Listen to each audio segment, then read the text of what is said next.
Muy buenas tardes. En el Ecuador, prácticamente, de estas jornadas que se han desarrollado por la Concejalía de Servicios Sociales de nuestro ayuntamiento en torno a la mujer, hoy vamos a tener una mesa redonda hablando sobre la figura extraordinaria de esa mujer del siglo pasado, Concepción Arenal. Concepción Arenal, junto con otras mujeres del siglo XIX, como podía ser Fernán Caballero, o Carolina Coronado, o Gertrudis Gómez y de Avellaneda, ha sido una persona que marcó un hito importante dentro de las consecuciones que en el siglo XIX podían llevar a cabo las mujeres, que no eran muchas, lógicamente. Pero yo creo que hoy vamos a ilustrarnos un poquito más, después de la charla que antes de ayer nos proporcionó el SIA con aquel magnífico vídeo sobre Concepción Arenal en torno a este asunto. Tenemos con nosotros para esta mesa redonda a el SIA Armesto Rodríguez, que todos ustedes la conocen como catedrática de literatura de nuestro Instituto Obispo Mérida. Bueno, hoy ya no sabemos... Todavía Obispo Mérida, efectivamente. Todavía Obispo Mérida. Tenemos en el centro también a Covadonga Gutiérrez, conocida de todas ustedes porque en numerosas ocasiones ha venido a nuestra ciudad y ella lo hace con sumo gusto, abogada experta también en temas feministas, y al otro extremo está don Roberto García, que es el subdirector de tratamiento de la prisión de León. Vamos en primer lugar a tener una breve charla de cada uno de ellos, hablando sobre diferentes aspectos de este tema de la mujer y centrándose un poco en la cuestión y la figura de Concepción Arenal. En primer lugar, el SIA Armesto nos va a hablar de la cuestión social y la cuestión caritativa dentro de la figura de Concepción. El SIA. Bien. El otro día ya estuvimos viendo bastantes cosas sobre Concepción Arenal. Yo quería simplemente, antes de empezar a hablar de ella, decirles unas palabras que escribe. Ella dice: escribimos para la España de hoy, es decir, de hace 100 años. En otro país y en otro tiempo podrá pedirse más. El progreso es lento y graduado. Porque Concepción Arenal es bastante controvertida en muchos aspectos, pero hay que situarla en el año, hace más de 100 años. De ella, decía Zárate, escribió y trabajó por su sentimiento de humanidad, siempre nación, por su sentimiento de simpatía para todos los dolores, por su sentimiento de compasión para todos los desgraciados. Lo son los pobres, y por eso escribió sobre beneficencia. Lo son los obreros, y por eso escribió sobre el problema social. Lo son los presos, y por eso escribió sobre el derecho penal y sistemas penitenciarios. Lo son las víctimas de la guerra, y por eso escribió sobre el derecho internacional, y es mucho más conocida en los foros internacionales que en España. Siempre nos pasa lo mismo. Y además fundó y fue el alma de sociedades caritativas, visitó, inspeccionó prisiones y se puso al frente de hospitales durante la guerra carlista, durante la tercera guerra carlista, como decíamos el otro día. Decía ella de la beneficencia que necesita dos elementos: uno, el material, el poder, y otro, el moral, es decir, el deseo de hacer el bien. Para ella, la beneficencia nace en nuestro país, como en todos, con la religión cristiana, aunque tendría que pasar mucho tiempo hasta perder su carácter individual. El individuo lo hacía todo, la sociedad no hacía nada. Hasta los reyes hacen sus fundaciones como cristianos, no como jefes de Estado. Critica desde luego muy duramente, también en muchos aspectos, el afán de lucro que caracteriza ciertos aspectos de la beneficencia, sobre todo a finales del siglo XVIII. Y dice que es debido a que el espíritu de caridad había desaparecido por regla general de los establecimientos benéficos, y con él la economía, el celo, la probidad y el orden. Los pobres, se pregunta ella, ¿serían lo que son si nosotros fuéramos lo que deberíamos ser? Cuando habla del pobre, dice, decimos que el pobre es malo, sucio, ladrón, pero no hablemos del pobre, sino de la pobreza. Si dijéramos la pobreza, seríamos más exactos y menos agresivos. ¿Por qué?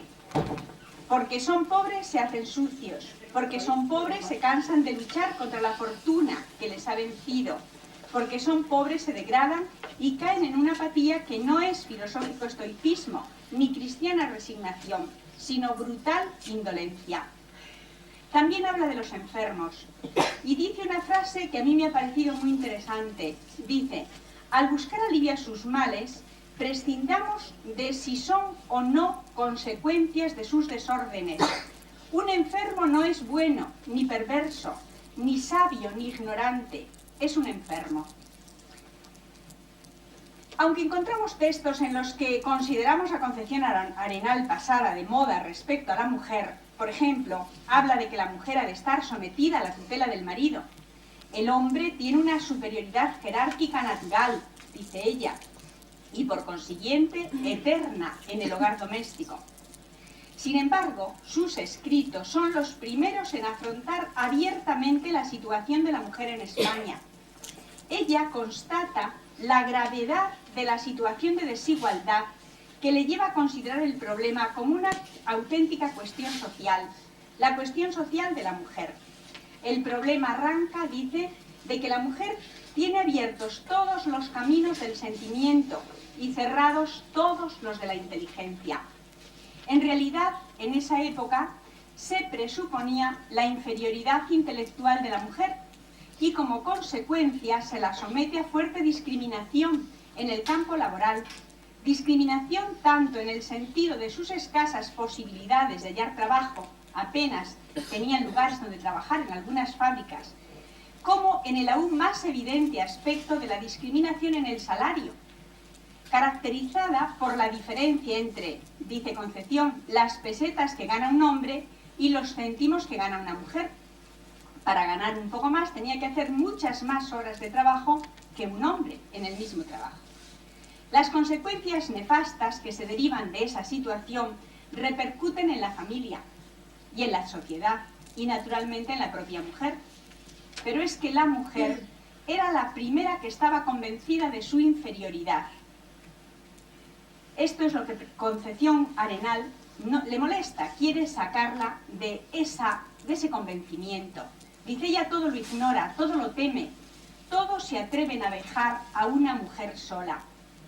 La ley le prohíbe todas las profesiones. Solo en estos últimos tiempos, en los tiempos de Concepción Arenal, únicamente se le concede enseñar a las niñas las primeras letras. Era lo único que podía hacer la mujer, pero no le daban demasiada formación. Y Concepción Arenal pide que la mujer tenga la misma formación que el hombre. Y si va a enseñar, que sepa enseñar, que no sea una niñera en la escuela de las niñas pequeñas, o que no se limite a enseñar bordados, sino que haga oposiciones igual que los hombres. Ella pide esto también para las mujeres. Dice, la única carrera en realidad de la mujer es el matrimonio. La sociedad, sigue diciendo, no puede en justicia prohibir el ejercicio honrado de sus facultades a la mitad del género humano. La mitad del género humano somos mujeres. Hacen un estudio, dice, los únicos trabajos, o con lo único que gana un poco de dinero la mujer, aparte de maestra de primeras letras para las niñas, dice, es por ejemplo de estanquera, y también algunas artistas, o luego está la prostitución. En París se hace un estudio en esa época sobre la prostitución, y la mayor parte, más de un 90 y tantos % de mujeres que se dedicaban a la prostitución en París, habían ido a la prostitución precisamente por la miseria en la que vivían. Sigue diciendo Concepción que el hombre no puede progresar dejando a la mujer estacionaria. Y le molesta mucho esa frase que todavía siguen diciendo los hombres de ¿qué entendéis las mujeres de esas cosas? Dice ella, en realidad al hombre le educa su madre y su mujer y su hija, porque la educación dura toda la vida. Naturalmente, como la mujer lo único que podía hacer era casarse, pues había matrimonios precoces. El hombre tenía que prepararse, tenía que hacer una carrera, tenía que buscar un trabajo. La mujer no, como no tenía que hacer nada de eso, se solían casar muy jóvenes y ahí venían después también los problemas, la falta además de medios de subsistencia si el marido la dejaba. ¿Qué oficios o profesiones puede ejercer una mujer? Se pregunta a Concepción. Dice, puede ejercer cualquier profesión que no exija mucha fuerza física, aunque dice, también hay mujeres de gran fuerza física. Ella había visto que se había desarrollado la fuerza física de muchas mujeres en los trabajos del campo, cuando había estado, si recuerdan, lo que veíamos el otro día en Armaño, el tiempo que había vivido allí, en la provincia, en Santander. Dice, desde luego, para médico, para farmacéutica, incluso para sacerdote, es mejor la mujer que el hombre. Es mucho más compasiva, se puede fijar más en los problemas que las personas que vayan allí tengan. Sin embargo, no le gusta a Concepción Arenal que una mujer sea juez, como decía ella, no jueza, como se dice ahora, ni política. Si se acuerdan del vídeo del otro día, una jueza precisamente decía, yo ahí no la veo menos feminista, sino más feminista. ¿Por qué no quería que fuera juez la mujer? Decía, las leyes que tenemos son injustas. ¿Por qué la mujer se va a manchar con estas leyes injustas? Además, no queremos provocar una lucha continua entre su deber y su corazón, ni que su nombre esté nunca al pie de una sentencia fictiva. Su mano ha de enjugar lágrimas, no hacerlas asomar ni aun a los ojos del criminal. En cuanto a la política, decía lo siguiente. Hay ahora en la política muchas intrigas, muchas pasiones, intereses no siempre puros, para que queramos ver a la mujer en ese campo de confusión, de mentira y muchas veces de iniquidad. Por eso no quiere que sea política. Y dice, el tiempo, suavizando las costumbres y educando las masas, hará que la política no tenga nada de antipático a la naturaleza femenina. Lo dudamos, añade. La mujer necesita ser neutral. Esas eran sus ideas. La sociedad, dice otra idea, no puede asentarse sobre la resignación y la generosidad, sino sobre la justicia. Y ella siempre defiende lo justo.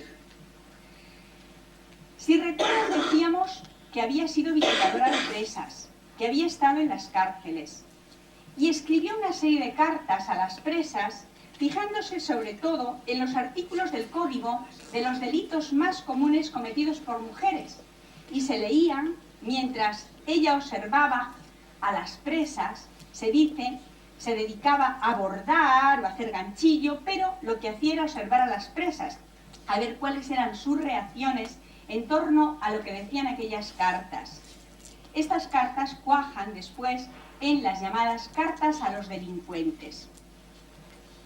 Desde luego, protesta y se indigna cuando ve alguna cosa que no es justa, y en las cárceles ocurría a veces. Y entonces hay una carta muy indignada en la que protesta del trato en la enfermería de la Galera, que es como se llamaba la cárcel de La Coruña, a las presas. Y dice estas frases que fíjense a ver si no siguen de moda. Los que abusan de la fuerza, si son guardadores de la ley, son más culpables y menos dignos de ser tenidos por personas jurídicas. En la educación pide siempre una igualdad de educación entre los dos sexos. Pide la preparación de la mujer en todos los campos. Si estuviera en nuestra mano realizar una reforma esencial, nada más que una, para combatir la miseria del espíritu, sin dudar optaríamos por la educación popular. La escuela no ha de ser tortura, pero tampoco un paraíso. Es malo abrumar al niño con tareas superiores a sus fuerzas. Es peor buscar métodos para que aprenda sin que le cueste ningún trabajo y como jugando. Porque lo que se aprende así suele ser a costa de mucha fatiga de parte del que enseña y se olvida con facilidad. Y sobre todo, porque la escuela debe formar parte esencial y ordenada de la iniciación de la vida, donde hay que trabajar y vencerse. Para ella ninguna función social debe ser más elevada que la del maestro.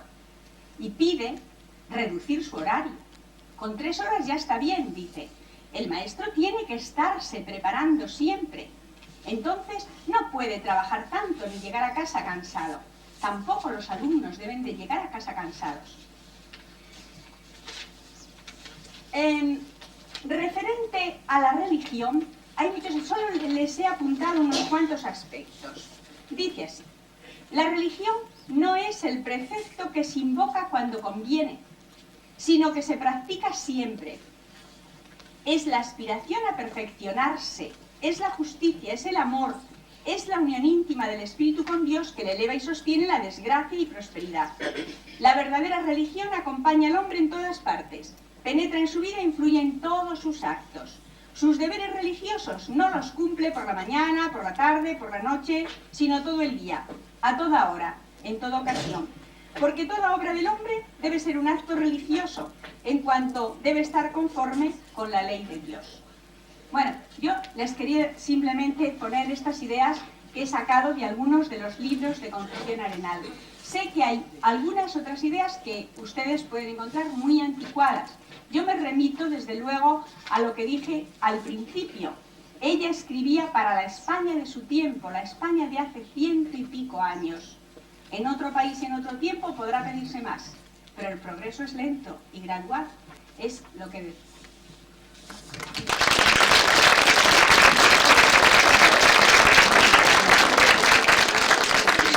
Siempre teniendo en cuenta esa distancia de 125 años que nos separan ya de la época en que Concepción Arenal estaba inmersa en todos estos problemas sociales, Covadonga nos puede hablar un poquito en torno a los problemas o los planteamientos legislativos que Concepción Arenal consiguió llevar adelante en algún momento cuando ella actuaba en ese aspecto, podríamos decir, feminista.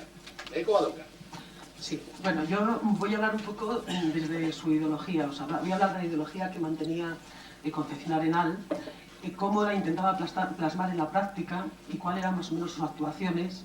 Pero sí quiero dejar claro una cosa: para mí Concepción Arenal es una mujer, desde luego, extraordinaria, no hay que negarle su mérito en ningún momento, pero luego en el debate lo podremos ver, es una mujer un tanto ambigua y confusa de entenderla desde nuestra perspectiva, incluso desde la perspectiva de la época. Cuando intentamos ver qué ideología o qué tipo de diferencias mantenía Concepción Arenal, siempre los autores se definen en diversas posturas. Hay algunos que dicen que era una krausista. Krausista era una ideología que surgía en la época, en el siglo XVIII, en el siglo XIX, y que fue traída a España por Julio Sáenz de Ríos, y que era una ideología que, además de ser cristiana, sin embargo hablaba siempre de la igualdad, de la libertad y de la ideología también libre para todo el mundo. Era un pensamiento totalmente racional y que planteaba una España totalmente distinta. En algún momento estos planteamientos de la ideología krausista fueron adelante. Por ejemplo, cuando triunfó la Primera República, parte de estas ideologías se llevaron al Código Penal, que en aquel momento se intenta fraudar. Pero eminentemente lo que es Concepción Arenal es una mujer cristiana y católica.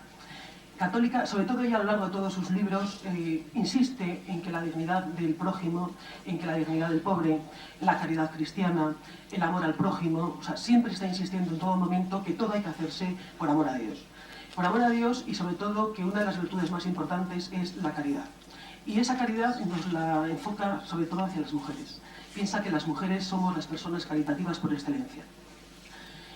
Hay una pequeña duda. Yo creo que Concepción Arenal es muy cristiana, muy católica, pero ahí se escapó salir, cuando sale y dice que las mujeres deberían ser sacerdotes, porque las mujeres somos más comprensivas, somos más cristianas, y además que dentro del cristianismo somos el mayor número, y es cierto, en aquellas épocas y ahora sigue siendo más creyentes y más cristianas las mujeres, y sobre todo porque practicaban más el amor a los demás, que por tanto estas virtudes que eran necesarias para el sacerdocio, que las podía llevar adelante, el sacerdocio lo podía llevar adelante mucho mejor una mujer que un hombre.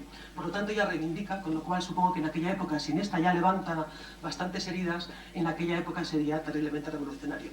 No obstante, hay un tema en que yo sí que ya la veo un poco menos católica y menos cristiana, y es cuando al hablar de la pena de muerte, ella reivindica la pena de muerte.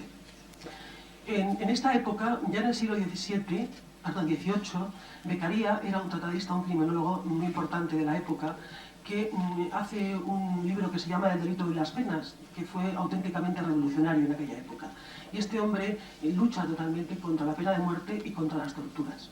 La Inquisición lo prohíbe en España en el año 1777, y es lógico que la Inquisición lo prohíba porque una de las instituciones más torturadoras que había en aquella época era precisamente la Inquisición.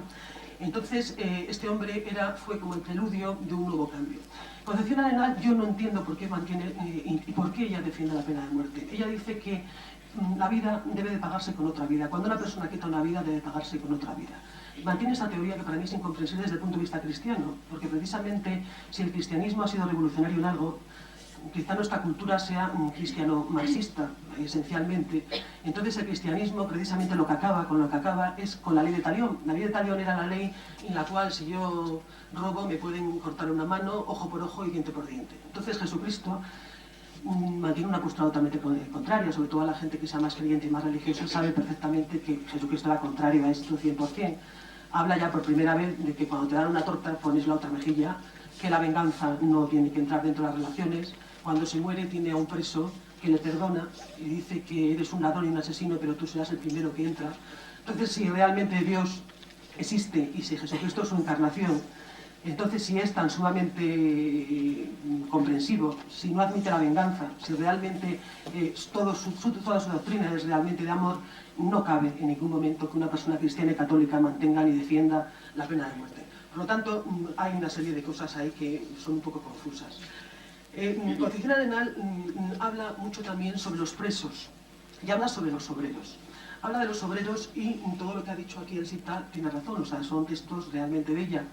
Pero también quiero poner un poco, ahí va la ambigüedad de Concepción Arenal. Por un lado, ella lucha contra las injusticias, contra la pobreza, contra la miseria, también de la pobreza y la miseria de las mujeres sobre todo, pero cuando habla de los obreros hace unos planteamientos, siempre para ella lo importante es la educación. O sea, todo tiene que resolverse a través de educación. Y toda la transformación de la sociedad tiene que ser lenta y pausada. Con lo tal está en contra siempre de la revolución, de las luchas sangrientas. Esto quiere decir bien al caso porque justamente en esta época se empiezan a formar las internacionales socialistas y las internacionales anarquistas. En España por primera vez se empiezan a formar sindicatos no se llamaban en aquel momento, sino asociaciones de trabajadores para reclamar salarios más justos, para reclamar unas condiciones de trabajo mucho más justos. Y ella está en contra totalmente de este tipo de agrupaciones. Es más, en contra de la internacional, dice que esa no es la forma de llegar adelante. Entonces ella sí que lucha por los obreros, pero no con los obreros, sino que está en contra de la lucha que los obreros en ese momento están llevando. Aquí hay un debate que podemos todo el mundo discutir, y es cómo se deben de cambiar las cosas por un planteamiento pacífico y de discusión, de educación además, o si hay momentos en que la sociedad, ante la marginación, o ante la desigualdad, o ante la pobreza, puede estar legitimada en ese momento la violencia de alguna forma. Es evidente que la historia ha dado muestras permanentes y continuas de que la violencia ha sido una de las formas de conseguir logros sociales y libertades importantes. En la Revolución Francesa, por primera vez se empieza a hablar de igualdad, fraternidad y libertad. Y desde luego todo el mundo también sabemos a costa de qué, a costa de miles y miles de personas que murieron en aquel momento en el patíbulo. Y es también, desde el punto de vista del tema de los presos, ahí quizás para mí es el punto más importante en que trabaja ella. Al margen de lo de la pena de muerte, que es un tema muy controvertido, incluso hoy en día pues todo el mundo estamos discutiendo sobre ello, ella hace una serie de planteamientos que a mí me parecen importantes, sobre todo para la época, y que todavía hoy tienen muchísima vigencia social. Quizás en esto todavía no está desfasada, quizás todavía hoy estamos hablando de Concepción Arenal y estamos aplicando a mucha gente la versión que ella tenía de los hechos en relación con los presos. Por ejemplo, ella dice que sí que tiene que existir pena de muerte, por supuesto, pero dice que el traslado de los presos debe hacerse de una forma distinta. Esto es muy importante. Antes los presos se trasladaban con cadenas cogidas en las piernas y se trasladaban públicamente por las calles. Entonces era una ofensa, un agravio, un atentado contra la dignidad de las personas.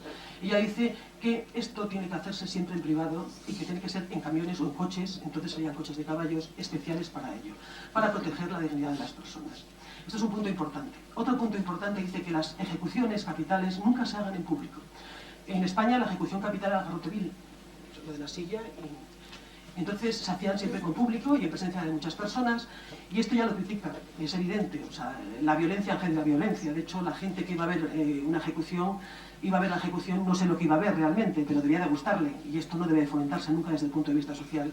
Ella dice que las ejecuciones siempre tienen que ser en privado, que nunca deben ser en público.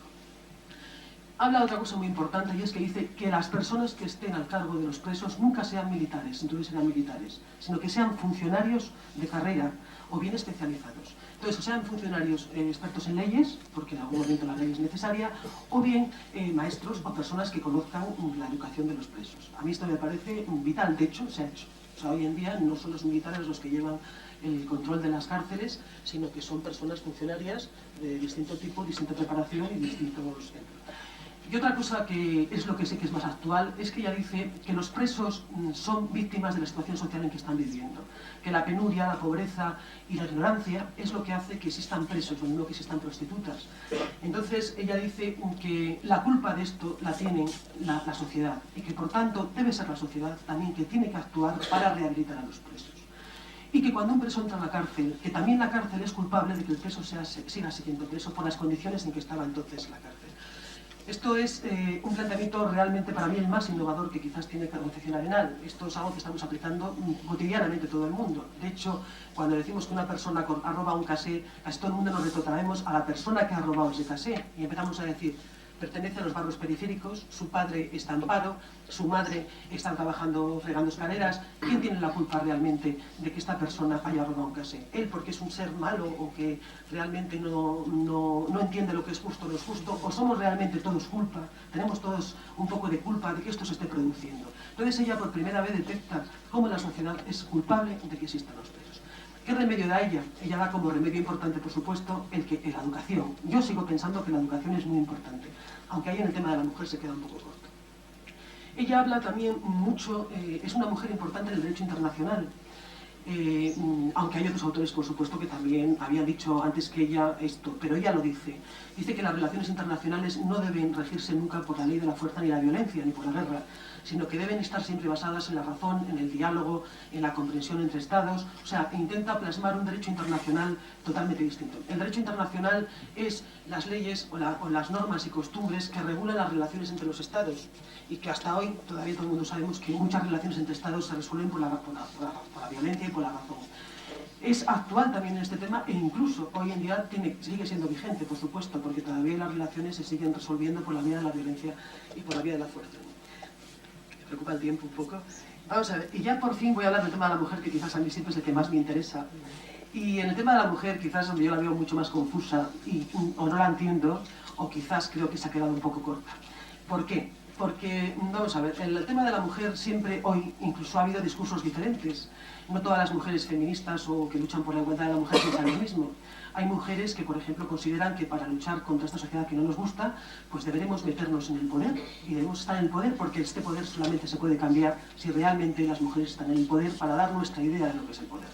Hay otras mujeres dentro de los propios grupos que dicen que no, que esta sociedad no nos gusta, y aquí está Concepción Arenal realmente, que esta sociedad no nos gusta, que no juega con nuestros juegos de valor, que nosotros queremos una sociedad menos competitiva.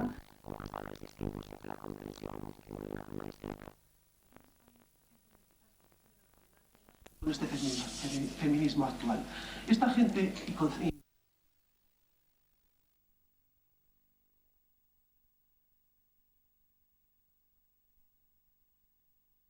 Porque creo que el poder solamente se puede transformar desde el propio poder.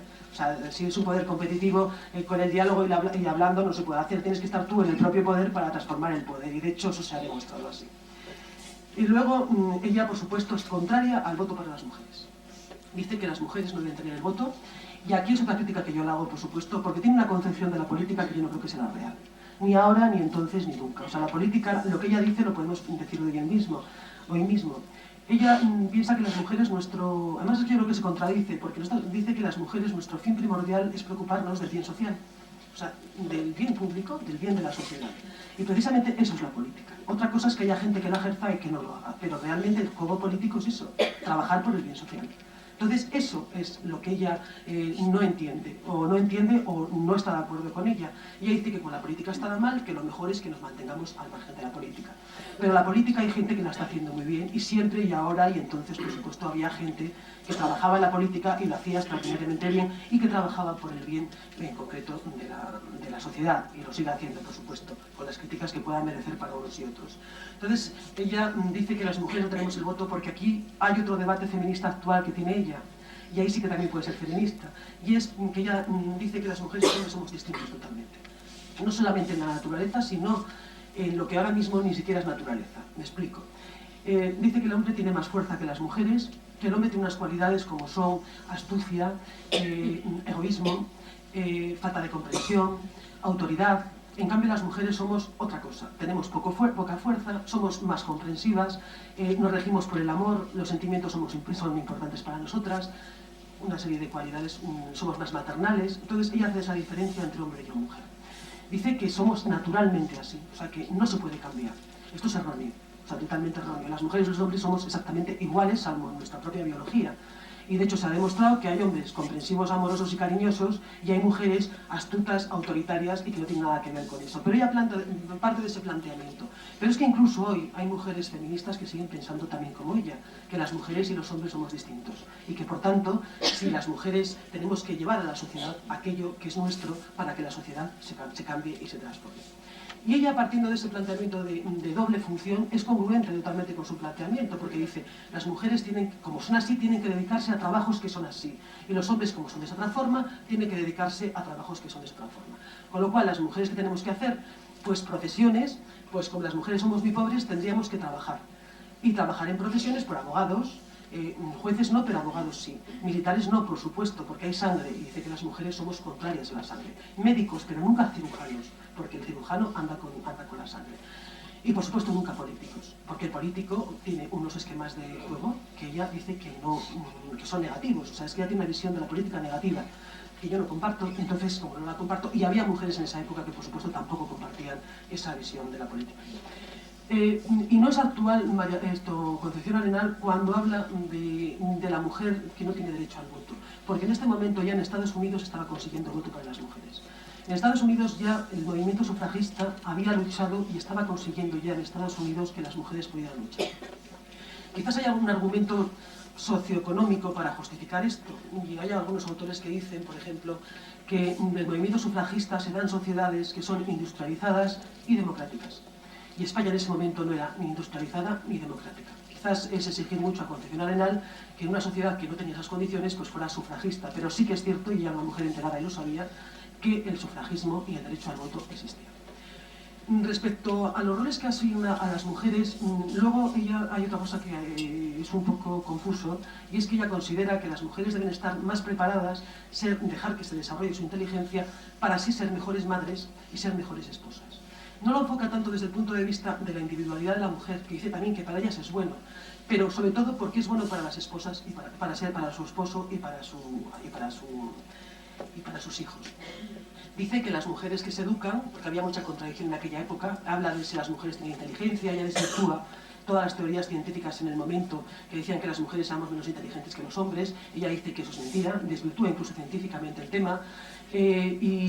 Cuando habla de que las mujeres no podemos dedicarnos a la política o no podemos dedicarnos, sobre todo dice que es porque genéticamente o biológicamente no podemos dedicarnos a ellas, porque nuestra configuración desde luego no es adecuada para lo que realmente se exige para la judicatura y la política. Creo que voy a leer dos frases de Concepción Arenal que un poco van a avalar lo que digo. Y dice, por ejemplo, de los movimientos de emancipación de la mujer: no queremos lo que se entiende por la mujer emancipada, sino lo que se debe entenderse por la mujer independiente. Y cuando dicen no queremos ni tenemos conflictos de autoridad en la familia bien ordenada, de que el hombre será siempre el jefe y no el tirano. Cuando ella habla de la inteligencia, dice que la mujer al desarrollar su inteligencia se volverá más dócil y más sumisa, y que por tanto el hombre no se va a volver nunca menos autoritario, sino que se volvería menos tirano, y que se produciría más armonía. Ella piensa que los sexos son distintos y por tanto cuando un sexo está plenamente desarrollado y el otro también, la autoridad masculina y la docilidad femenina encuadran y crean una cierta armonía, y que eso es bueno para la familia. Dice también, por ejemplo, que el hombre es físicamente más fuerte que la mujer, es menos impresionable, menos sensible, menos sufrido, lo cual le hace más firme y más egoísta. Y le da una superioridad jerárquica natural y por consiguiente eterna en el hogar doméstico. O sea, esto quiere decir que ella da por válido y por supuesto de que el hombre va a tener siempre que ser el jefe, y que la mujer puede cambiar, puede ser desarrollar más su inteligencia, puede tener una educación más preparada, más elaborada, pero que siempre la jerarquía natural, tanto social como familiar, siempre va a ser la misma. O sea, el hombre será el jefe, la mujer será la dócil y la sumisa, aunque sea más preparada. De hecho, dice que a un hombre culto y a un hombre preparado le interesa mucho más tener a su lado una mujer culta y una mujer preparada. Y a un hijo le es mucho mejor tener una madre culta y preparada que una madre que sea ignorante. Con lo cual, quizás aquí son una de las críticas que podríamos hacerla. Críticas, por supuesto, siempre creo que hay que hacer una crítica buena, porque es indudable que es una mujer extraordinariamente positiva, que ha puesto muchas cosas, que ha transformado realmente parte de la sociedad, sobre todo en el tema penitenciario, quizás es donde más ha conseguido y donde más logros ha logrado. El tema de la mujer quizás se quedó un poco corta. En aquel momento se podría haber exigido, la podríamos haber exigido, que hiciera un poquitín más, que diera un paso más y que rompiera esa división de hombre a unas cosas y mujer a la otra, y decir que todas éramos iguales. Pero quizás en su momento, o quizás por lo que dicen también algunos estudiosos, la sociedad económica y social, o sea, la situación social y económica del momento no lo permitía, porque España era un país eminentemente agrícola. La democracia no existió prácticamente en todo el siglo XIX, quizás cuando se estableció la República o en 1812, después de la invasión de Napoleón y la Constitución de 1812, pero realmente España, creo que la democracia, como tal democracia, la hemos vivido los españoles a partir del año 75 de esta década. Entonces es un poco difícil hablar. Es controvertida, es una mujer difícil, pero creo que es un tema, una mujer a debatir, y que será interesante que hablemos de ella. Para mí, desde luego, es una persona positiva en la sociedad, y una mujer que desde luego deberíamos no olvidar como se está olvidando, sino que deberíamos estudiarla y analizarla en profundidad y ver que desde luego pues ha hecho cosas, y sobre todo lo más importante es que su obsesión permanente por la educación para las mujeres quizás ha dado el fruto que ella quería, aunque no el que ella quería. Pero también cuando decimos cosas no es lo que queremos, o sea, cuando planteamos una cosa y un fin, el fin casi es lo menos importante. Lo importante es los pasos que se van dando hacia el fin. Ella consiguió que las mujeres nos educáramos, y que realmente hoy en día nadie niegue que las mujeres tienen derecho a ir a la universidad, nadie niegue que las mujeres tenemos derecho a leer y a escribir, y nadie niega que tenemos derecho a acceder a todos los puestos. Quizás ella puso en España, en nuestra sociedad, el primer punto, y fue más allá de lo que ella planteó, pero desde luego fue innovadora. Muchas gracias.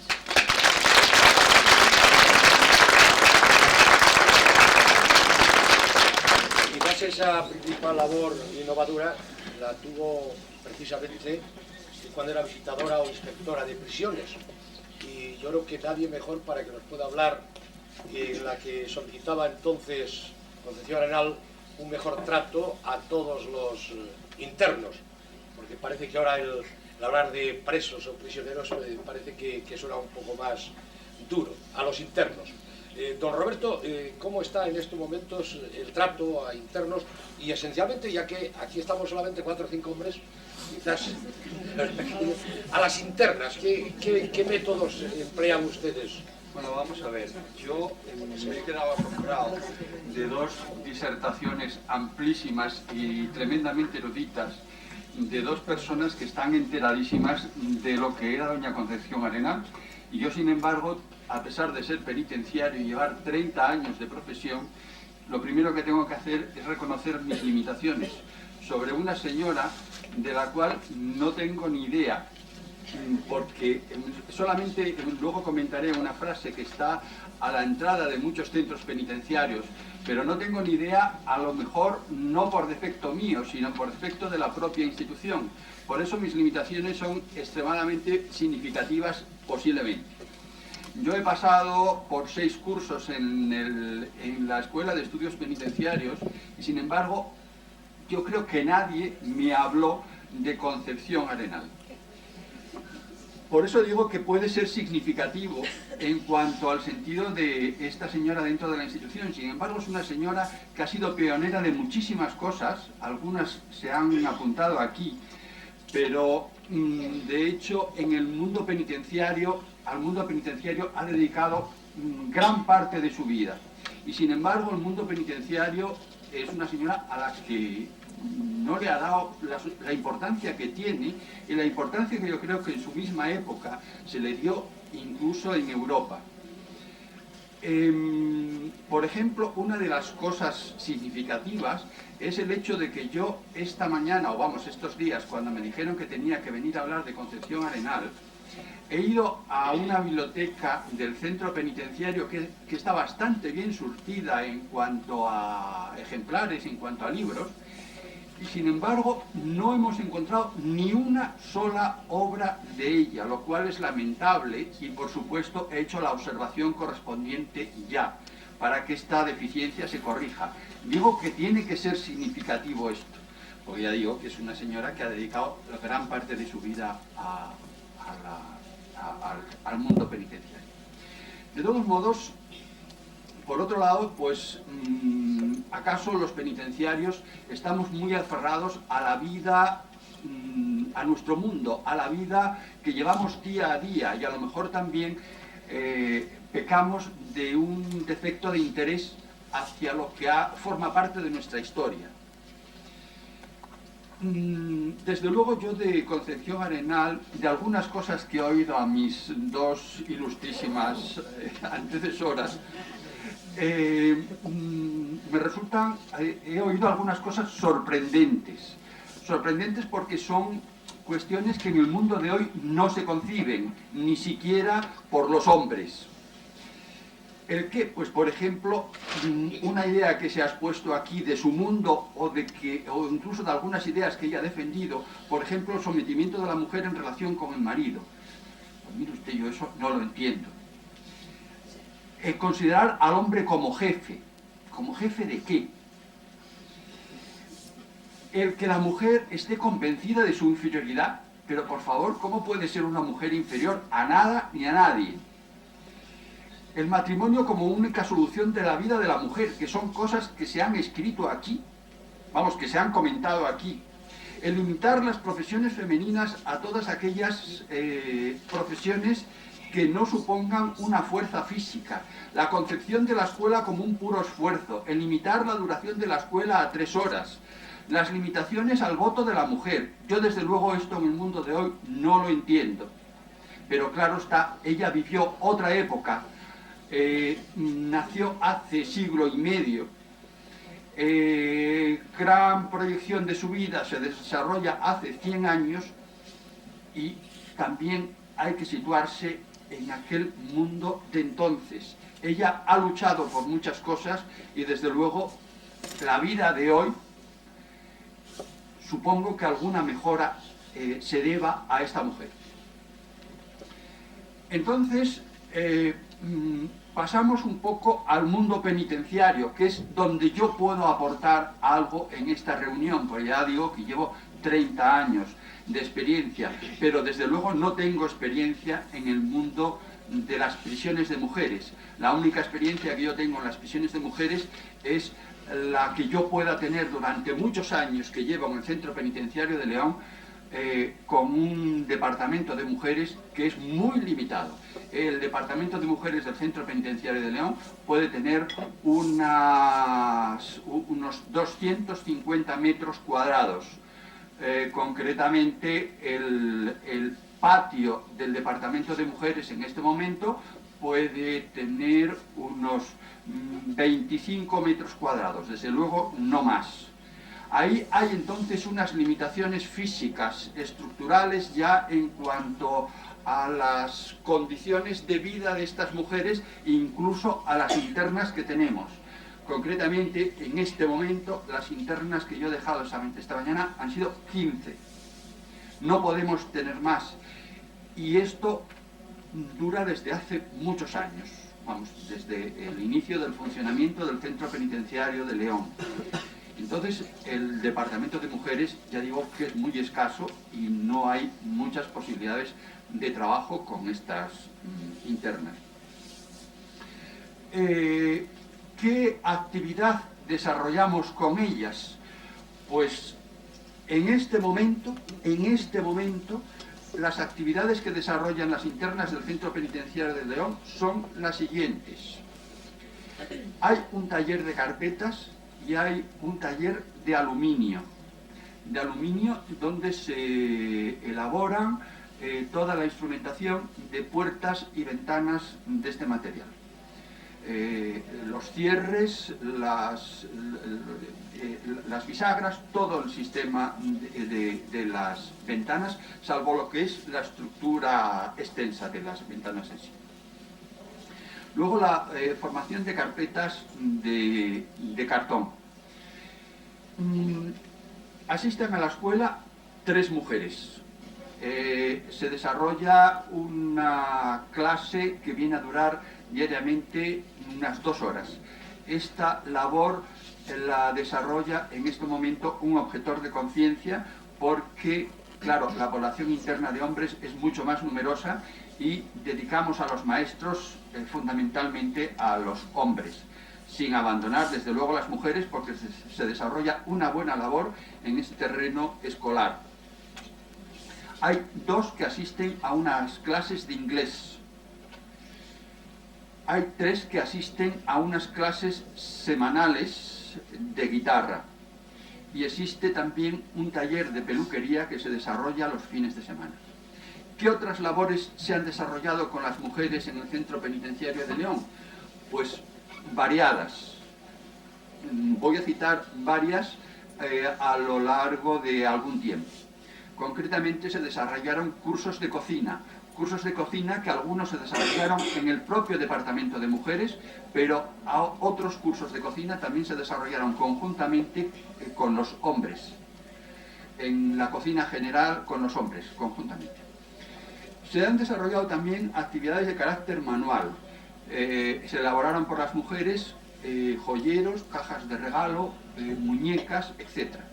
Actividades manuales bastante próximas, algunas a la exposición, a las labores que están expuestas fuera de este local.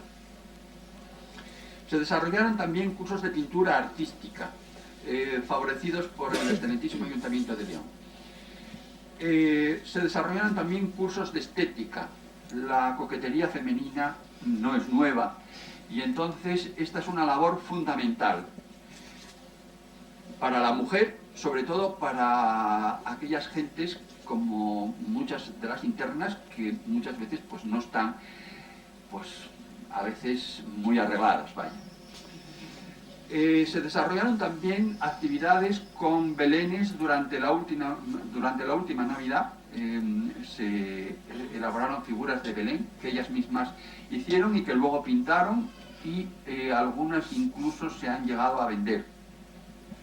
Se han desarrollado también talleres de teatro y hubo también actividades de fotografía y de vídeo. Sin embargo, en este momento se desarrollan las 6 actividades primeras que he citado. ¿Por qué motivo entran las mujeres en los centros penitenciarios?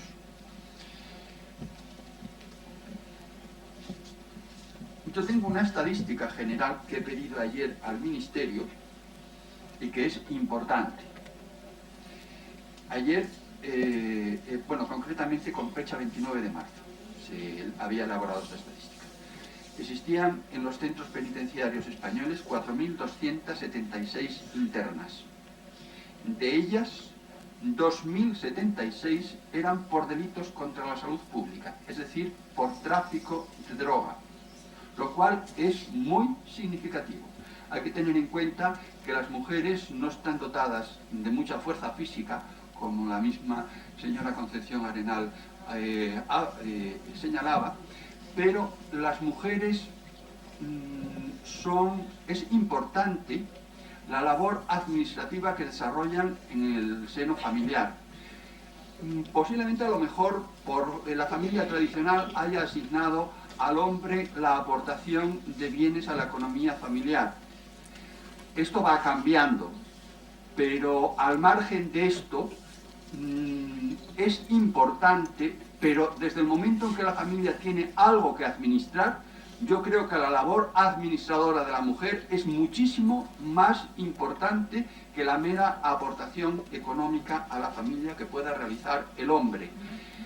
Yo creo que aquí estoy hablando para amas de casa, más o menos, casi todas, yo supongo, y ustedes saben mucho mejor que yo que como lo poco que haya o lo mucho que haya se administre bien, la familia irá muchísimo mejor en todos los sentidos y habrá un mejor nivel de vida que aunque haya mucho, se administre mal. Entonces, la labor de la mujer en materia administrativa es importante.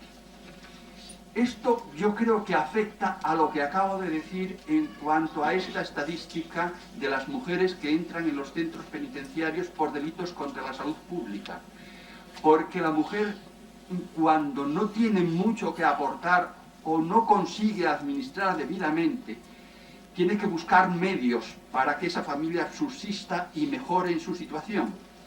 Y entonces, una forma fácil para que la mujer pueda conseguir esa aportación de bienes a la familia puede ser esta, de conseguir la subsistencia a costa del tráfico de drogas. Fíjense ustedes que vuelvo a insistir en que hay 2076 mujeres en los centros penitenciarios españoles por delitos contra la salud pública. Sin embargo, dentro de esta cifra hay otra cuestión. Dentro de esta cifra hay un alto porcentaje de extranjeras, gentes que vienen de América del Sur porque allí tienen unas condiciones de vida posiblemente más difíciles que las nuestras, y entonces para subsistir su familia no tienen más remedio que venir a España portando droga en sus órganos internos.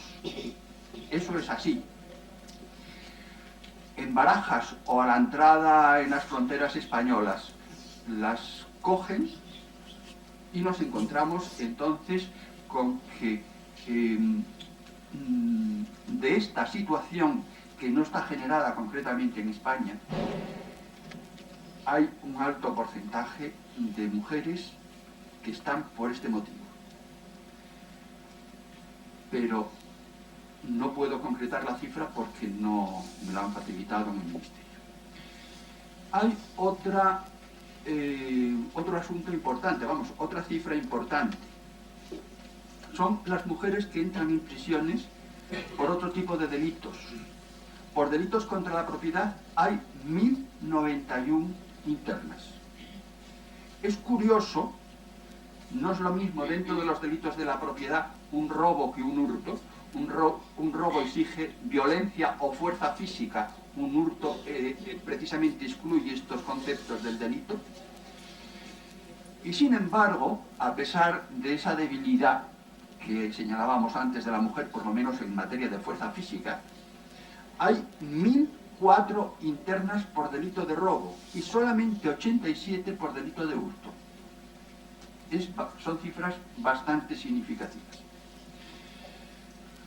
Otro tipo de delito no he pedido porque realmente si de 4.300 internas prácticamente que tenemos en los centros penitenciarios, ya 2.100 son por delitos contra la salud pública y 1.100 de delitos contra la propiedad, otras cifras ya pierden significación notablemente. Posiblemente haya una cifra bastante significativa en lo que se refiere a delitos de prostitución.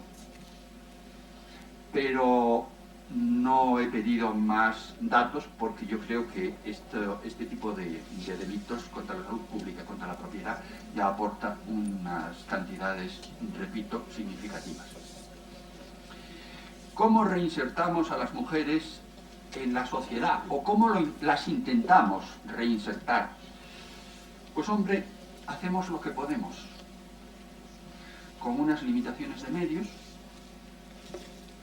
con unas condiciones que están limitadas, y lo que hacemos dentro ya, por lo menos en lo que se refiere al Centro Penitenciario de León, ya lo he señalado. Otra de las cuestiones es las salidas, pues, de internos, de las 4.276 internas que hay en los centros penitenciarios españoles. Concretamente, 27 están fuera, cumpliendo condena, siguiendo tratamientos de drogadicción. Vamos, quiero decir, de deshabituación de la droga, no de drogadicción. Concretamente, 319 están en tercer grado, lo cual supone, clasificadas en tercer grado, lo cual supone una mejora en el sistema de vida que ellas llevan, pero dentro del centro penitenciario, y 167 salen a trabajar diariamente. Muchas de ellas disfrutan de permisos de salida. Concretamente hay 600 beneficiarias de permisos de salida en el año 95. Y esas 600 beneficiarias han venido a disfrutar unos 2.500 permisos de salida. Generalmente los permisos de salida se conceden un mes sí y uno no. Y los permisos de salida como máximo tienen una duración de 7 días cada uno de ellos.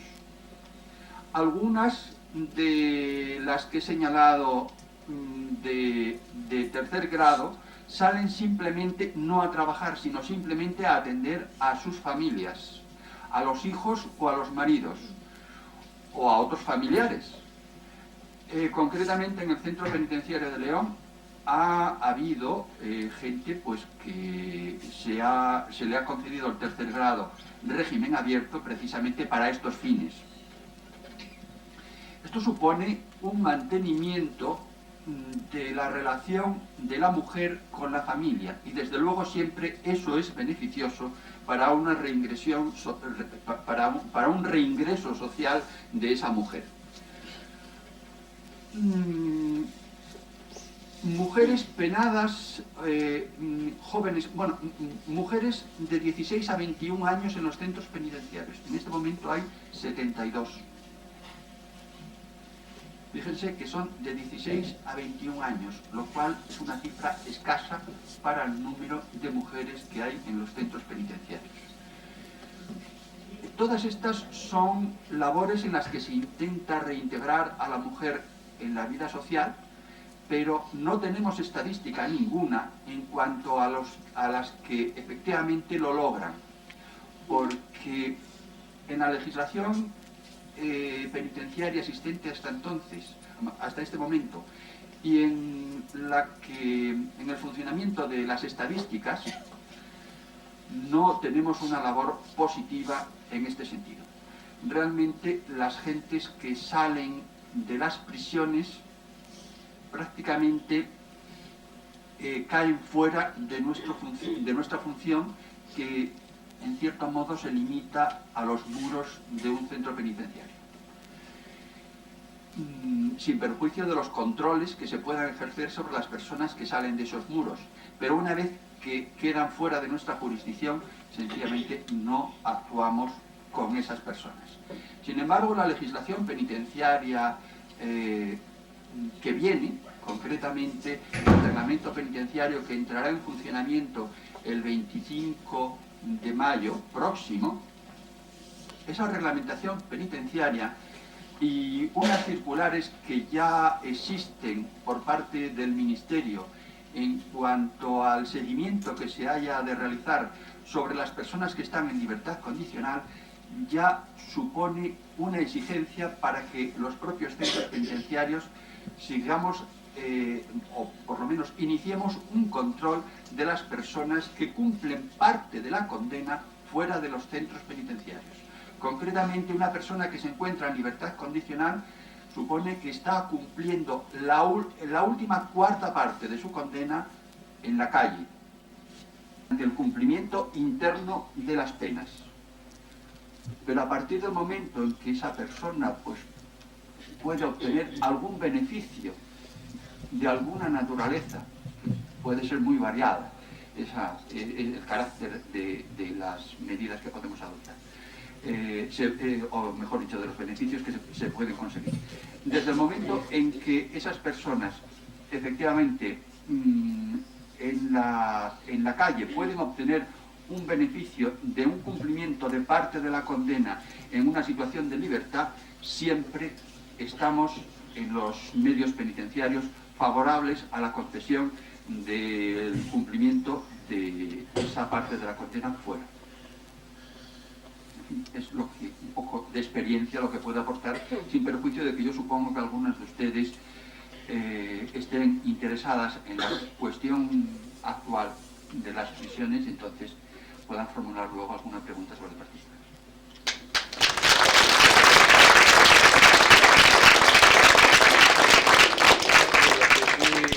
Pueden estar contentas todas es que tenemos en don Roberto un feminista convencido además, en este bueno.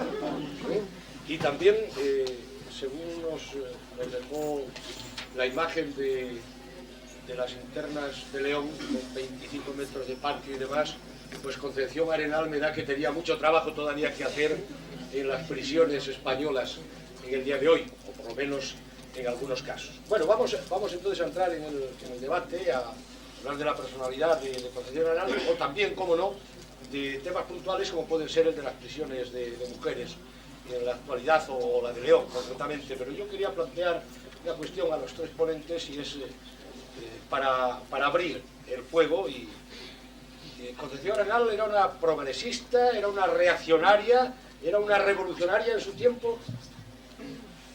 Cualquiera puede ir tomando la palabra. Alguien del público me gustaría que fuese interviniendo también, porque es interesante el...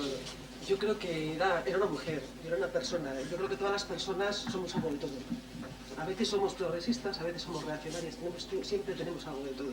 Entonces, cuando Concepción Arenal es una persona que ha escrito montones de libros. Sus obras completas, comentábamos, son 24 tomos. En algunas cosas es progresista, en todo lo que es derecho internacional, los planteamientos que hace en todo el tema del derecho penal es progresista, el derecho penitenciario es progresista. De hecho, cuando se intenta hacer el Código Penal de la República, la piden a ella que colabore en ese Código Penal. En eso es una mujer evidentemente progresista. En el tema de la mujer, en el tema de los derechos de la mujer, es progresista entre comillas. Creo que pudo haber sido mucho más progresista. La situación política y social en ese momento podía llevar a Concepción Arenal a ser mucho más progresista de lo que realmente era. También hay una cosa, ella, cuando comentabas tú, ella veía una realidad, y es que las mujeres estaban siendo educadas para ser amas de casa, para dedicarse a la casa. Esa era la única educación que tenían. Entonces ahí ella quizás dio un paso adelante, era progresista en ese sentido, dio un paso adelante porque quiso sacar a las mujeres de su casa. Entonces dijo, las mujeres tienen que ser educadas. Quizás sabía, yo estoy convencida de que sabía que eso era realmente revolucionario. Entonces ella sabía que el momento que una mujer le das educación, tiene ya unas armas para luchar con lo que tiene.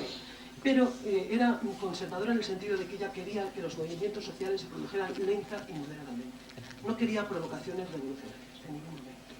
Tenía miedo de las internacionales de trabajadores, de la clase obrera, porque se estaba en aquel momento levantando contra toda la opresión que había por parte de los empresarios. Entonces ella estaba en contra de este tipo de planteamientos.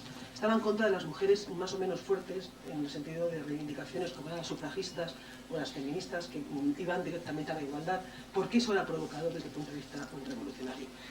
Y a la vez es que era contradictoria, porque ella era muy cristiana, y sabía perfectamente que de hecho el cristianismo se estableció en nuestra sociedad a base de sangre, muriendo miles y millones de personas. O sea, el cristianismo en sus ciernes, en sus nacimientos, durante los 10 primeros siglos, fue una auténtica persecución por parte de los poderes establecidos en aquel momento. O sea, que para establecerse eso, tuvo que haber muchísimas muertes. Entonces ella quizás lo conservadora es movimientos lentos y no revolucionarios, pero su ideología era potencialmente revolucionaria. ¿Podemos pensar entonces como de que era una mujer equilibrada en su tiempo? Yo creo que sí. A lo mejor, es que yo no estoy en su tiempo, creo que sí. Pudo haber, en tema de mujer pudo haber hecho más, estoy convencida. En lo demás, creo que hizo bien. O sea, yo he dicho antes que la educación nuestra, y la de ella, por supuesto, era cristiana, es cristiana y marxista. La nuestra es cristiana y marxista. Para mí Marx fue un laico del cristianismo. Lo que hizo fue quitar a Dios de en medio y hacer una sociedad que hubiera hecho Jesucristo en aquel momento, pero con Dios. Entonces ella, en aquel momento el marxismo estaba ni siquiera se había definido, pero ya existían, al final sí, pero al principio no. Entonces al final del siglo ya estaba Bakunin, estaban los movimientos anarquistas, ya estaba la definición marxista. Entonces eso es lo que ahora mismo ha irradiado nuestra sociedad europea. Pero ella proviene ya, entonces ya era bastante mayor. Entonces ella acepta ese planteamiento cristiano y está inundada todas sus obras del planteamiento cristiano. O sea, el amor a Dios, la dignidad cristiana, la caridad. Cuando habla de las mujeres solteras, hace un alegato de las mujeres solteras porque entonces eran muy menospreciadas, no nos podría ver la sociedad porque no éramos madres. O no eran madres en aquella época. Entonces ella dice que la madre soltera está haciendo una función importantísima en todo tema de servicios sociales. Cuida enfermos, es tía y cuida niños, los orfanatos los llevan mujeres, las hermanas de la caridad. Entonces hace un alegato maravilloso y dice que la mujer soltera cumple una función social importante, pero no sale de ahí. O sea, no llega a decir que las mujeres somos iguales que los hombres son iguales que las mujeres, y las virtudes que ella dice que son de las mujeres son de todos, y los defectos que dice que son de los hombres también son nuestros. Entonces quizás ahí es donde se queda, quizás no daba más el tiempo no daba para más, pero ya había mujeres que planteaban eso. Yo pienso una cosa, que Concepción Arenal, por ejemplo, recibió una educación de señorita distinguida, y la señorita distinguida, la educación que recibía era aprender a bordar y aprender a leer y a escribir. Su madre quiere que sea señorita distinguida. Y ella, yo la encuentro que tiene una personalidad grande cuando quiere estudiar Derecho. No puede matricularse, en la universidad no se pueden matricular las mujeres, ni pueden asistir. Y ella asiste vestida de hombre, y estudia Derecho, y estudia Física, y estudia Matemáticas, y se pone a escribir. Tiene una serie de impedimentos por ser mujer. No puede firmar sus escritos en periódicos liberales como La Iberia, porque no se lo permitían. Entonces, primeramente, es decir, a pesar de todo eso, resulta que ella logra una serie de cosas que, claro, yo no puedo decir que sea completamente moderna, ni mucho menos. Tiene una serie de planteamientos que se han quedado muy anticuados, pero en muchos aspectos fue muy revolucionaria. Hay un detalle que seguramente conoces. Había en el código, entonces, cuando una mujer era violada, resulta que si ella perdonaba a su violador, Lo hubo hasta hace 15 años. Eso es. Ella lucha contra eso. Y ella dice que eso no puede ser. Que ella defiende que el violador sea castigado. Que nada de que la mujer lo perdone, que tiene que tener un castigo. Hasta el año 1980, no sé cuándo. Bueno, pues hasta por esa época no se ha dado esa ley. O sea, hay una serie de aspectos en que se adelanta su tiempo. En otros es anticuada. Pero yo desde luego pienso que la educación que ella tuvo se la ganó a pulso. Se la ganó a pulso. Frente a todos los impedimentos de aquella época y su educación de señorita distinguida. Yo creo que una idea que tú acabas de aportar, Alondra, yo creo que está un poco equivocada. El tema de la modificación, el tema de la modificación del delito de violación, del perdón en el delito de violación, yo creo que no surge como una preocupación por el tema de la mujer. Yo creo que surge esa modificación en el Código Penal como consecuencia de hechos que se daban, que nosotros en los centros penitenciarios conocíamos, el hecho de que había mujeres que utilizaban el perdón como medio para obtener, mujeres violadas, utilizaban el perdón como medio para obtener beneficios económicos. Eso era una situación claramente injusta, que fue lo que motivó claramente la reforma del Código Penal, más que una preocupación auténtica por la mujer. Bueno, eso es un poco... Eso es un poco que tal. Quiero decir, ella lo plantea, yo estoy de acuerdo que ella sí que lo planteó y además está bien. Se reforma. Pero no es que las mujeres no tuvieran beneficios económicos, es que las mujeres violadas eran chantajeadas por los violadores para que retiraran sus denuncias. Y la forma de chantajearlas era dándolas dinero. Si pasamos al hecho de que las mujeres son las más pobres, conozco las casos que tenemos menos concretos dinero, en que más también la mujer educación, lo hizo. una señora que no tuviera nada, que la han violado y que por la doy 4 millones usted retira la denuncia, a lo mejor lo podía hacer. Eso era uno de los temas. Y lo que el código no ha querido al reformarse es que las mujeres no pudieran ser víctimas de ese chantaje.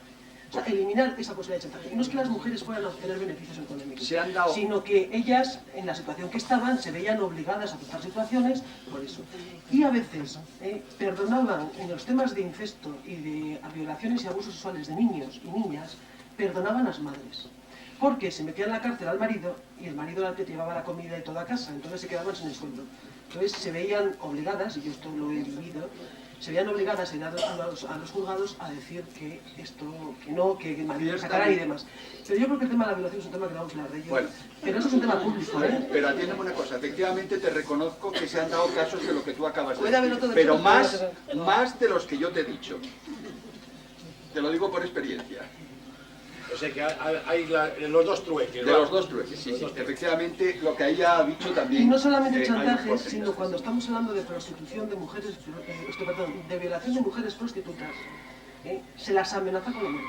O sea, cuando una mujer prostituta es violada por alguien, en primer lugar, si es de la propia mafia, que ya en el entorno que está, ahí dice, si sigues adelante yo te mato. Con lo cual es una disuasoria. O si antes era, si no quitas la denuncia, o me perdonas o te mato. Entonces quitaban no solamente por dinero, por amenazas. Y por amenazas muchas mujeres de ruina de tu familia. Si no quitas la denuncia, yo arruino a tu familia. Entonces, siempre se solía violar a las mujeres con menos posibilidades económicas, porque eran las que menos protegidas estaban, por decirlo de alguna forma, por su familia. Entonces eran quizás las más débiles y a las que más se les podía machacar, bien chantajear con que hacían daño a su familia, con que las podían matar, con que las daban dinero y como estaban en una situación de necesidad, aceptaban eso. Esto la ley acaba con ello, por supuesto, pero ahí la culpable no es ella, la culpable es él, por dos formas, por violarla y en segundo lugar encima por chantajearla. Las mujeres en ese caso no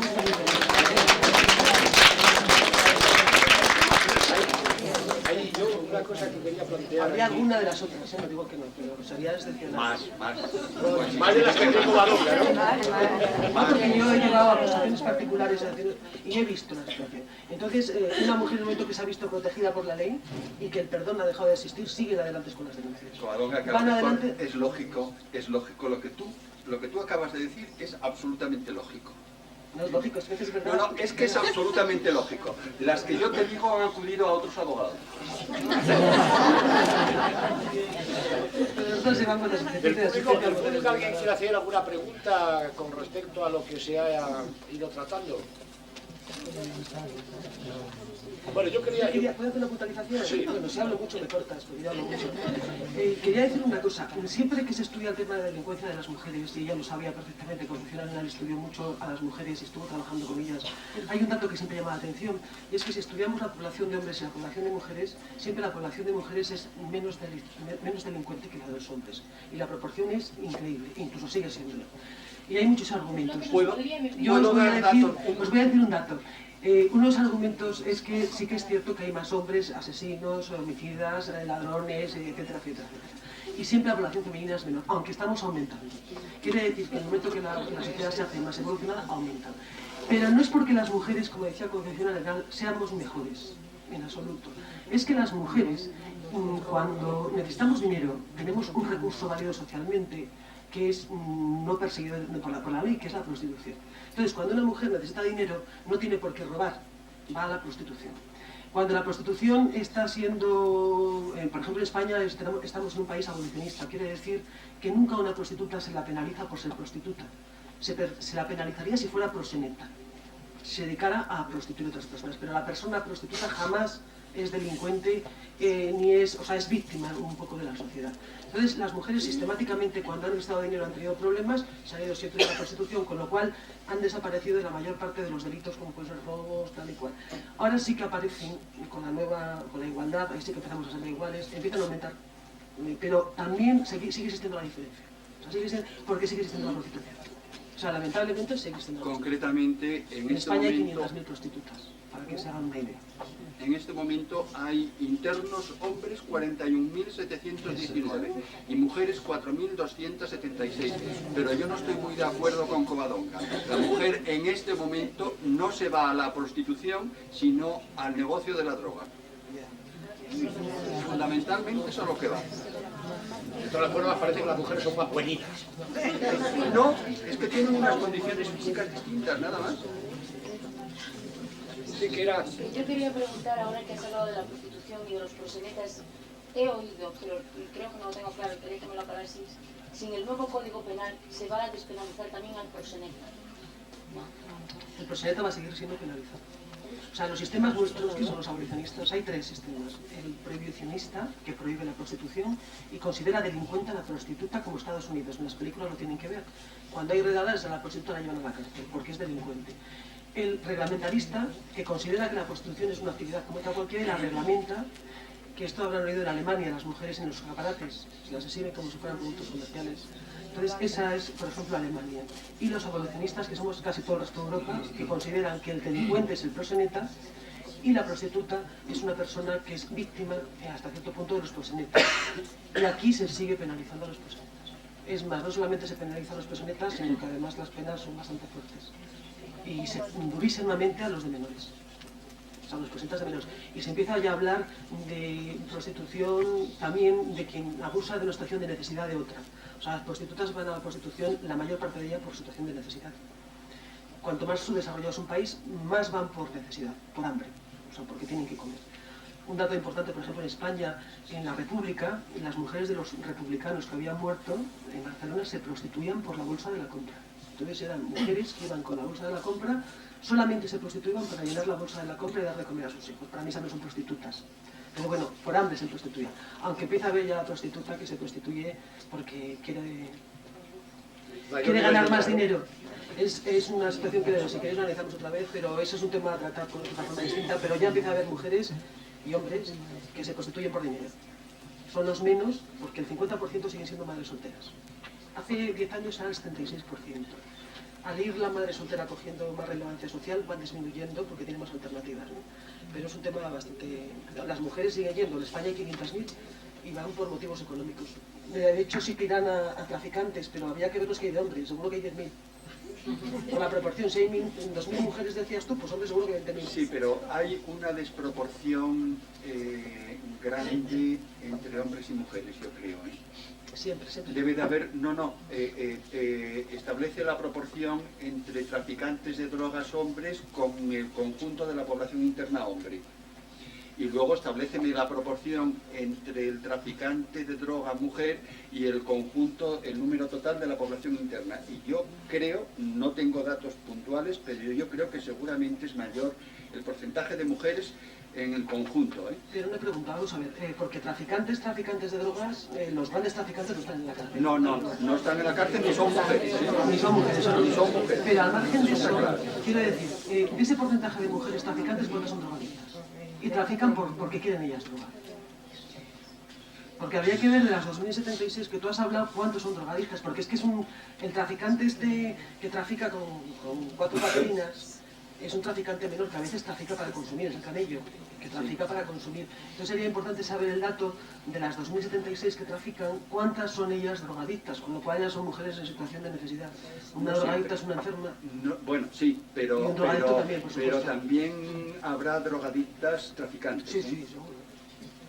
Pero antes decías precisamente que en la cárcel la mayor parte de las que estaban por droga eran hispanoamericanas. No digo la mayor parte. Digo que en el conjunto hay que tener en cuenta que yo no sé las que puedan ser, pero desde luego eso reduce... Pero yo veo que si entran en la droga es por un gravísimo problema, porque en Hispanoamérica... Es que seguramente en Hispanoamérica el problema es muchísimo más grave que aquí, desde el punto de vista social, y entonces no tienen otro medio de subsistencia que a lo mejor venirse a España conmigo. Pero de este porcentaje, no solamente es elevado el número de mujeres, posiblemente sea mucho más elevado el número de hombres. Hay hombres que tienen que venir, que los cogen en Barajas o en la frontera marítima, que los cogen concretamente con unas bolsas tremendas de droga en el estómago, que si esa bolsa se pincha lo más mínimo, vamos, se muere pero inmediatamente. Y a lo mejor este tipo de cosas lo hacen por una cantidad absolutamente irrisoria para nosotros, para nuestra concepción, para nuestra idea de la economía. Yo después de esto quería plantear nada más, porque ya el tiempo se nos ha ido, solamente una pregunta, y es que a mí no me casa Concepción Arenal, con ese espíritu, y tan amiga de los krausistas como de Azcárate, de Ginés de los Ríos. Eran amigos, ¿eh? Sí, sí, pues eso, es que no Es me que casa. ella es una mezcla no clara. Ella dice en Esto una parte sí y ocasión- parte no. Eso, a ver cómo dice, por ejemplo, los liberales, o sea, los krausistas, Sí. son humanistas, es que no me acuerdo precisamente de la cita, y los cristianos no son humanistas, no sé, es una cosa así. Pero, o sea, quizá fuera así, en su momento. Es que es una Biblia... Ella era cristiana y humanista, es lo que ella defendía. Porque es que el cristianismo es humanismo también, si no se fija en los demás, no es cristianismo. Entonces, quizá ella en su época veía otras cosas, y eso es lo que ella plantea. Ella es cristiana y humanista, entonces ella defendía, decía, claro, estos, los más liberales, resulta que son humanistas, y los otros no lo son. Y había unas contradicciones, pero ella era cristiana y humanista, y era lo que... Por eso, desde luego, su amistad con los krausistas, yo la encuentro normal. Normal. De hecho, la piden que formule el Código Penal, que colabore en el Código Penal. O sea, que ideológicamente, lo que pasa es que ya no... El tema de la política está muy desmoralizada con los políticos, no creo mucho en la política. La política y... O sea, que le pasaba lo que hoy. Andamos un poco decepcionados. Es un pesimismo totalmente diferente. Es de un lado, pero tú cuando te hacen un jardín, no te hacen una casa de adultos, eso es política. O sea, que a veces se ve solo 4 cosas y no se ve todo lo que hay alrededor. Pero yo no creo que haya que ser pesimista, creo que estamos viviendo momentos, vamos, que en nuestra situación No, democrática... una cosa es el pesimismo y otra cosa es la decepción. Bueno, es la gente que tenemos que hablar mejor. ¿Alguna cosa más? Pues nada, muchísimas gracias a todos y ya sabéis que mañana...